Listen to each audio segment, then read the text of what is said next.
How to put a link in your TikTok bio. So hey everyone, welcome back to the channel. So first of all, switch to your TikTok business account, and step one is to make sure you have a TikTok business account. To switch from the default personal account, head over to your profile and tap the hamburger menu at top right and the three lines. Choose settings and privacy, and after clicking on settings and privacy, you have to choose the account option and switch to business account.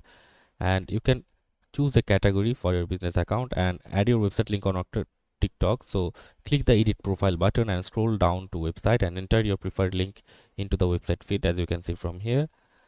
And after that, if you have under 1,000 followers, you may be prompted to register your business to process it. So if you can't add a link to your TikTok bio, that means you don't have enough followers or you don't fulfill the criteria to become a business account. Or it can also be the reason you are using a wrong device, you haven't switched to your TikTok business account, the another problem. So that's it for this video. See you on the next one, guys.